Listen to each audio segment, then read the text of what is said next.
Since Metroid Fusion released 19 years ago, as seemingly the last mainline entry in its franchise, indie games have kept the Metroidvania genre not only alive, but thriving. In fact, it could be argued that passion projects such as Axiom Verge, Ori and the Blind Forest, and most notably Hollow Knight surpassed the founding fathers of the genre, Metroid and Castlevania. While I doubt we'll ever see the latter again, the former has finally come home to roost.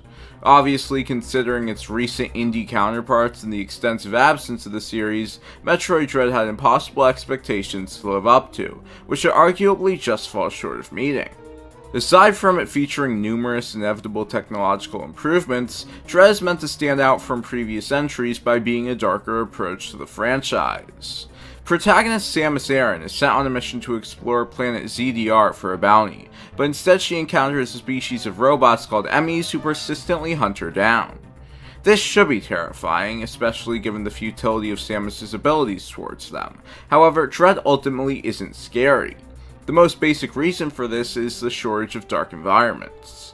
It's great to see a Metroidvania that doesn't fully rely on gloom, and it definitely benefits from biodiversity. The grassy, icy, and even underwater environments are memorable and exciting to explore. It isn't all dull and labyrinthine. However, a darker vibe could contribute to the feeling of helplessness and, well, dread that the player is meant to undergo. More problematic, though, is its ambiguous design.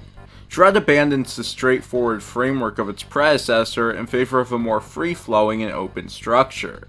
However, it just can't escape this nagging sense of linearity. The premise of having to hunt down and kill 6 robot creatures is absolutely genius. It's a very simple goal that should leave room for a more complex exploratory gameplay loop. Unfortunately, that is not what you get with Metroid Dread. Rather than having one central area that branches out to 6 other locations, you go from Emmy to Emmy on one linear course, because each one drops an ability that helps you to progress when eliminated. It's also worth noting that Emmys can only be killed in scripted set pieces, and not when encountered in second-to-second gameplay. On a similar note, while there are marked save rooms, there are also disguised checkpoints sprinkled throughout, which unveils the world's disguise of being unadulterated. However, when the game does allow for pure exploration, it's not very well presented. The feeling of agency ironically mainly comes with a hint of confusion. The most apparent example of this are hidden blocks that disguise the correct way to go, which have been a staple of the franchise and genre since they began and have never not been annoying. That said, it's mostly obvious when you're meant to shoot at a block until it explodes, and they are rarely the real cause for frustration. Looking at the bigger picture though, things get a lot more problematic. There are 9 different areas to explore, and while 6 Emmys inhabit 6 of these areas, you don't just go from one to the next and then forget about the one you were just at. Towards the end, you'll find yourself needing to head back to where you started.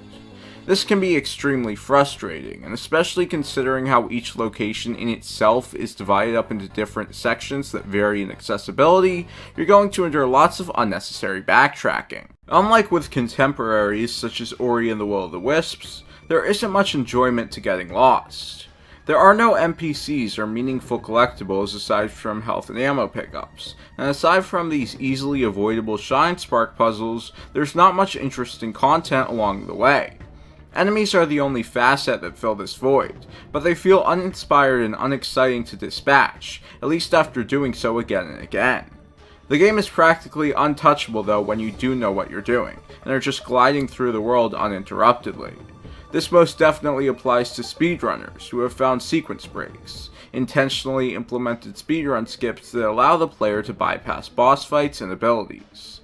Their existence is easily a positive, however it's disappointing that there is no real middle grounds between playing the game in the linear manner it was meant to be played in and sequence breaking. Of course, exploration and player progression are physically intertwined in Dread, as they are in almost every Metroidvania. This means that to an extent, the game keeps on getting better from beginning to end. That may be why I was a lot more frustrated in the beginning, and not so much when I revisited the starting area hours later. That isn't to say the first couple hours are bad though. Even your melee counter and missiles are enough to create a solid state of flow. However, it isn't until you unlock abilities like the grappling hook and the dash when pacing really starts to ramp up. Of course, there is some skill required to ensure satisfaction, and not being able to master these abilities doesn't lead to a feeling of thrill, especially not in combination with the easy to get lost in level design. It's also worth noting that the creativity in these abilities and how they are implemented varies. While many of them are multi-purpose, being helpful in unscripted moments and reaching new areas, many feel like they just exist for the sake of the latter. Easily the highlight of Metroid Dread are the boss fights. That's a sentence I didn't think I would end up saying, given they were the cause for 90% of my anger. The checkpoints closest to them are almost always fair though, although their own difficulty can sometimes feel like it comes in the form of health and damage. Still, these fights help to showcase how far you've come, both in terms of upgrades and genuine skill. I'm still very conflicted about Metroid Dread. It's definitely a fun game with lots of variety, but are there more innovative, more passionately made, less expensive, and overall better modern Metroidvanias out there? Absolutely.